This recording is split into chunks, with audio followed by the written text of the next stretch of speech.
I just run, eat. Oh, try Almost. again. 10. What's that word? Set, Try again. seven. There you go. Can you use that word in a sentence? I am 7 years old. Are you really 7? Fresno obviously has an issue with literacy in our elementary schools and up to 12th grade. When they get into the school system, they're struggling socially, emotionally, and that's going to lead to academic issues. Fresno Unified third graders, 53% of them are reading below grade level. Of those 53%, about 60% of their parents do not have a high school education. And about 73% of those children are English language learners. So if they're not speaking English at home, they don't have that verbal, they don't have those words that they're hearing all the time. The phrase is, you learn to read from kindergarten to third, and you read to learn from fourth on. So they no longer teach you how to read after third grade. They assume that you know how to read. And sadly, that's a horrible assumption. You know, some of our families are in situations from time to time where we're just surviving is the biggest challenge and the biggest focus. And so it's nice for kids to have those adults who aren't just trying to survive in that moment, who can give them the attention they need and show them how do people interact with each other in a positive way. And we call them literacy mentors because we are making an impact in literacy with a focus on mentoring. For the last year since I moved back to California, I've wanted an opportunity to work with kids. And so I saw it and I was like, yes. So when I first started working with Gabriel, he knew 5 out of 200 of his first grade words. He's a second grader.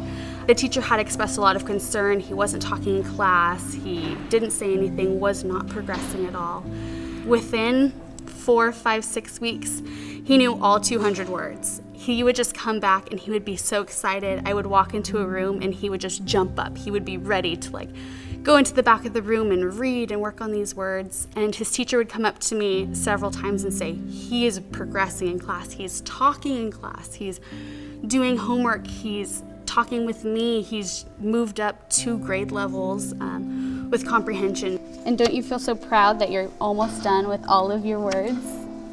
Yeah, do you want to go through some of your words together? The mentors are a huge help because they come in and they give that one-on-one attention that children crave so much. The minute they walk in, the children are so anxious to show their best, to be the star, to make that progress and that growth. Go, I have, this is my... Just seeing him today, he's reading books completely in Spanish, and then he can translate those words into English and explain it to me. Go ahead. I am Emily Elizabeth.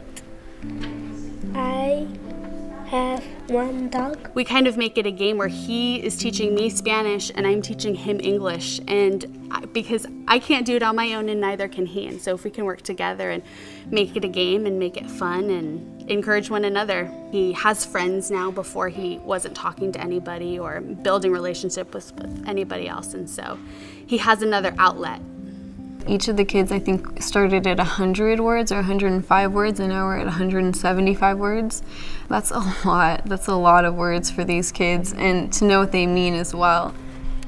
I can see a black bat. Nice. Oh. I see a yellow bear. Good. Oh, that's easy. If you want to feel good about yourself, be a classroom volunteer. Because every time you walk into the classroom, they're going to run up and hug you. They're going to say, hey, Mr. Artie, or whatever your name is. They are the best medicine for when you're having a bad day. Walking through the campus halls and having all of these little kids say, hi, Miss Kimberly, or hi, give hugs. And I walk past them and they're like, I learned my new words this week, or oh, I have this book, and just getting excited about reading. I walk into the classroom and they all look back and they all smile at me, and that just is like the best morning ever. The church in Fresno truly has a chance to change the next generation of kids. Our parents consider the well part of their community. They consider them part of our campus. There would be a huge gap if they weren't part of our campus here, and I would hear about it. So it's a partnership that has just become ingrained in the culture of our school and our community. I really think that I probably get more out of these sessions than the kids do. I'm blessed to have them in my life.